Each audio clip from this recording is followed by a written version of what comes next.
Hi, welcome to the video. Hope you're doing well. So I'm going to talk about church fathers. It just seems like there's a lot of misinformation out there. I'm not the only one that notices that. I remember back in the day when I was on Facebook. I'm not on there anymore. But I remember people saying, "Yeah, I was told this, and I checked it. It's false," and there's just a lot of misinformation. So I decided to put together my own conclusion, actually reading material. So in this video, I have 5 different people that have been labeled church fathers: Clement of Rome, Ignatius of Antioch, Polycarp, Barnabas, and Methodus.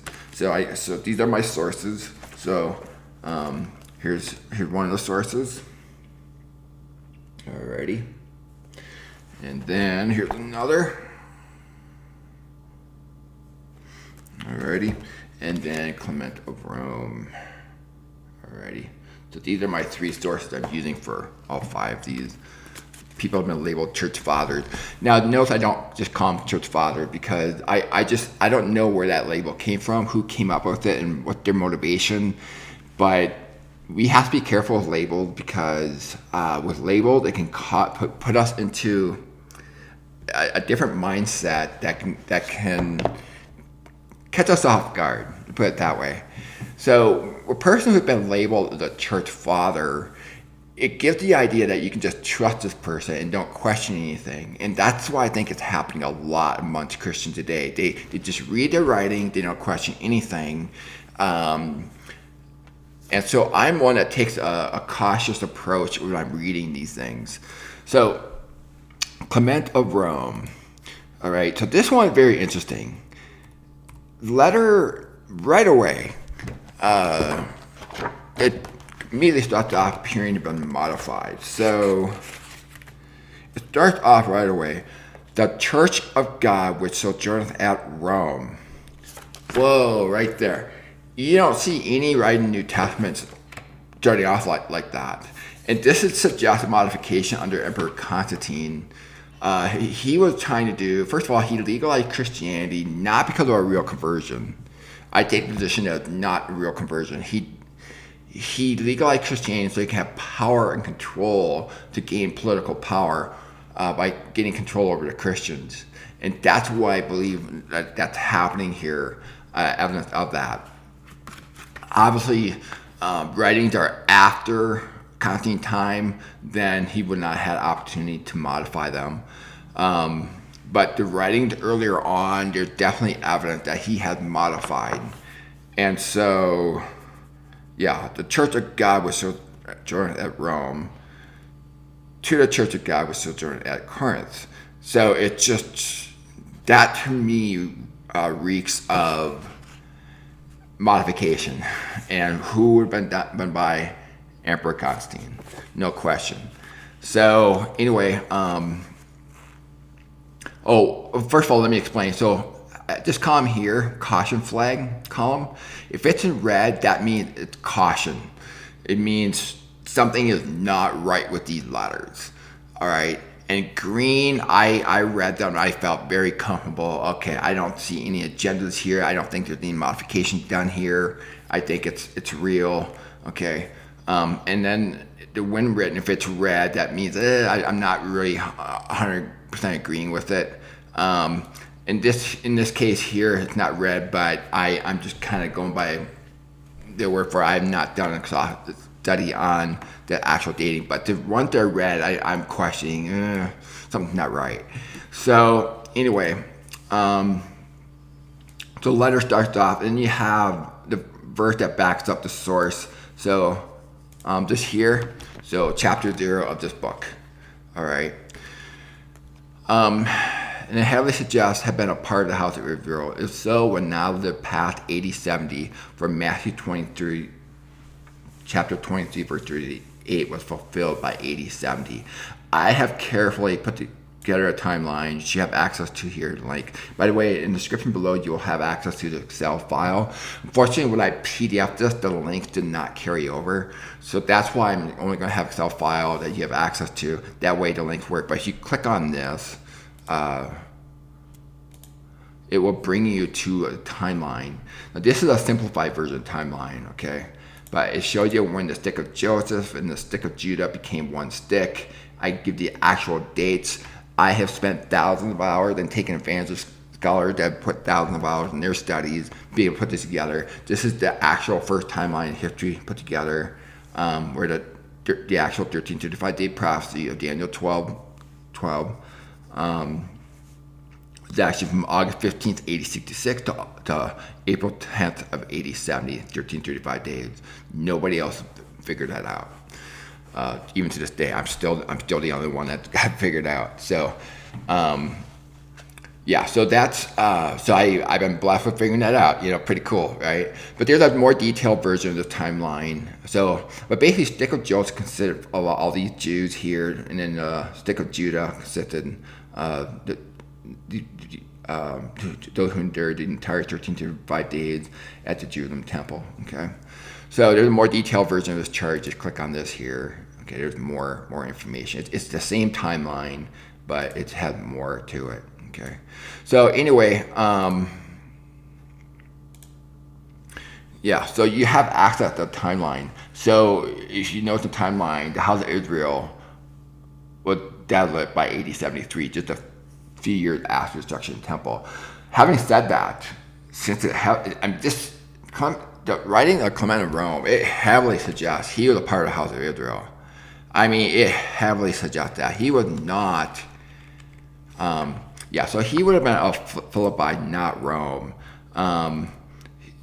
This is per Philippians chapter 4, verse 3 in your Bible, right? That is, I believe that's the same Clement, and Paul referred to him as part of the Book of Life, okay, which applied to the house of Israel, okay.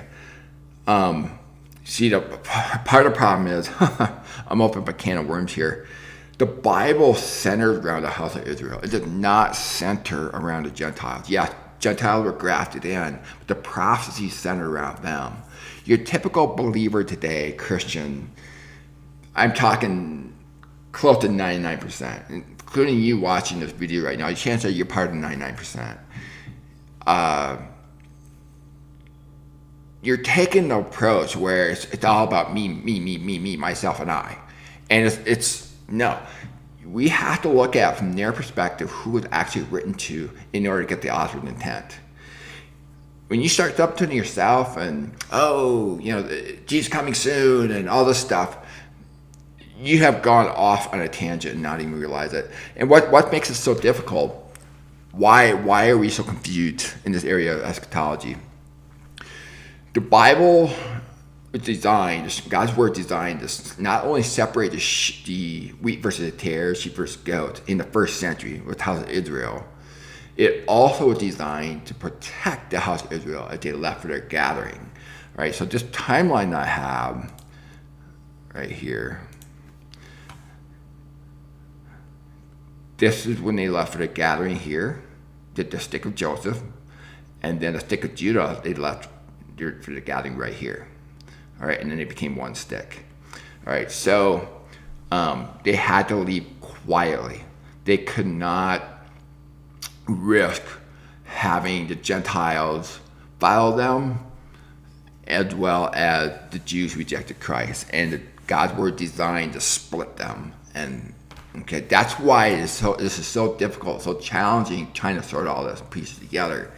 It's designed to do that, and through good hermeneutics, it's the only way to really get there in the grace of God. So anyway, and then the word bishop is used, and that raises the flag.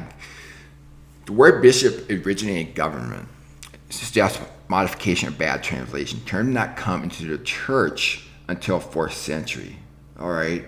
And so, yes, in our English translation, we have the word bishop, but the correct translation is overseer. And what's happened is it has gone into the church, and then now it's being added into English translations. And so anytime we see something written in the 1st century with the word bishop, we really have to exercise caution. I mean, big time. I can't stress that enough. So anyway, so there are just some thoughts on Clement of Rome. And so if it's true that he was part of the house of Israel, which I absolutely believe he was based on these writings, it heavily suggests that he would not have lived past AD 73. All right, said 100 year, when written AD 100, but he would not live past AD 73. He would, 1 Thessalonians chapter 4 would have been taken up. And there's actually a portion of, right, I can't find it at the moment, but he was looking forward to resurrection, and that applied to the house of Israel. All right. So anyway, and then Ignatius of Antioch. When I read his writings, I saw an obsession with the title of bishop, which suggests it had been modified under Constantine for power and control under the office of bishop. All right, so in his writing, Ephesians chapter 5, now this is Ephesians not in the Bible, Ephesians in his own writing. So, yeah, Ignatius. So this right here, this is where I got it from. It's actually the first epistle. And there's just a lot of signs of obsession with Bishop, the way he writes it. It's writing their odd behavior we've not seen in the New Testament. There are many more that I quote. And I encourage you to read it yourself, come to your own conclusion. May have been a part of Israel. There's a slight hint there, Ephesians chapter 11. If so, he would not be on the earth after AD 73.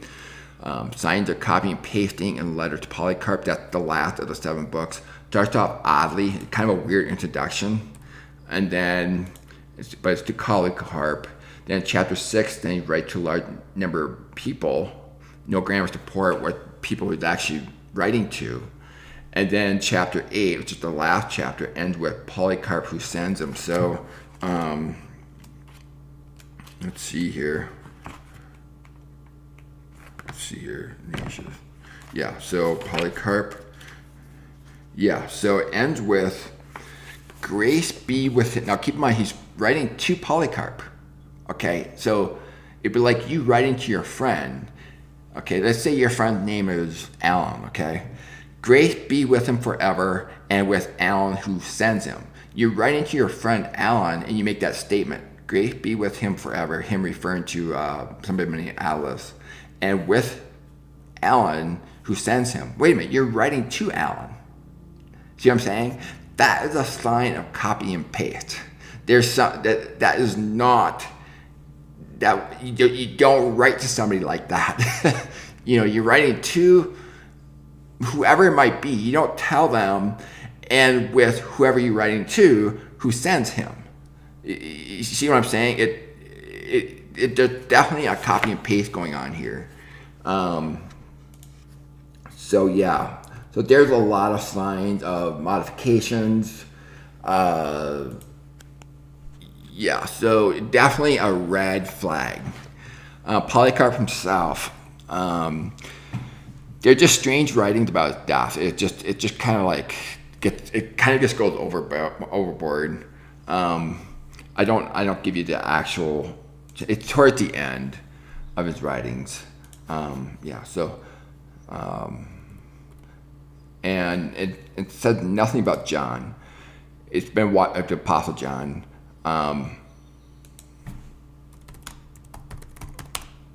It's been widely accepted as knowing John. There's no evidence of that, based on his writings. So, and then Barnabas, I gave a green because I didn't see anything unusual, nothing cautionary. It suggests, though, in the writing that before AD 70, though. There's quite a bit that seems to suggest that. And he was a Gentile, by the way. So, yep. And then Methodist. So I gave it green. I felt very comfortable with that. I didn't see any red flags. I felt very peace about it. Didn't see anything crazy there. And then you want to know what position each held to, whether baptism, election, or eschatology. So Clement, the guy been labeled Clement of Rome, really Clement of Philippi. He, there's no information available. Baptism, he was definitely a Calvinist based on these verses, and he was a full preterist. He believed everything was fulfilled. Now, keep in mind, he was a part of the house of Israel. He was the full 9-yard Jew, He would have been a part of the stick of Joseph, not the stick of Judah, because he was in Philippi. So, yeah, this definitely suggests he was a full preterist. He believed all prophecies had been fulfilled. All right. Then Ignatius of Antioch, there's nothing indicating vision of baptism or election. Yeah, and nothing there as well on eschatology. Alrighty. Then the next one, Polycarp.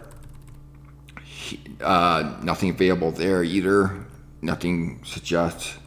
Barnabas, who I felt very comfortable with, he was definitely a Credo Baptist.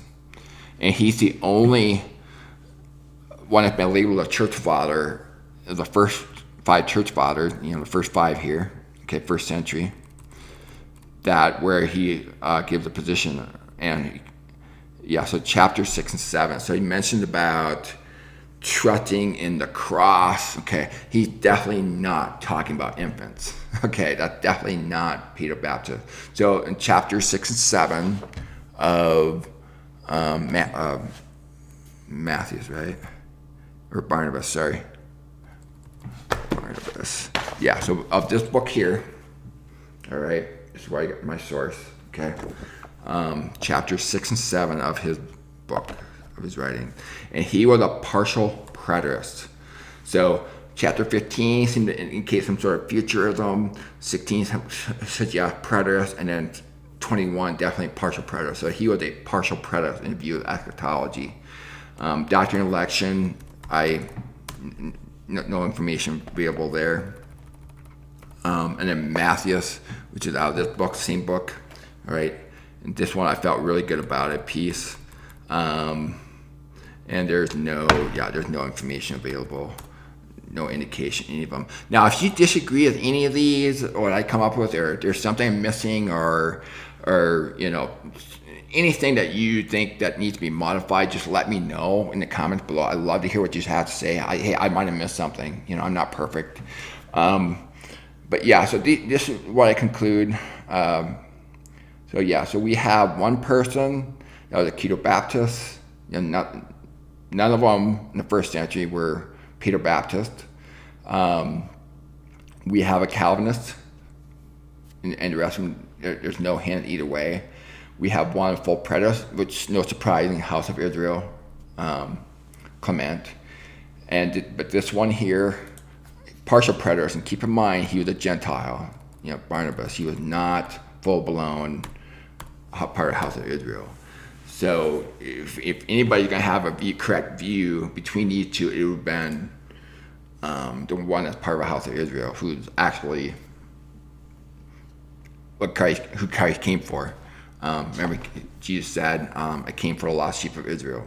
Okay, and yes, Gentiles were grafted in later on, but that was it. I mean, we inherited the promises, right? Some of the promises, but he came specifically for them, and the judgment of the 12 tribes of Israel applied to them. So anyway, don't want to get off into too much of that other stuff, but anyway, yeah. So this is what I come up with based on my reading of the text and the sources, the verses. This one's actually Bible verse. Okay, the rest of them are not. All right, so anyway, there you have it. So again, we'd love to hear your comments, and you have an awesome day.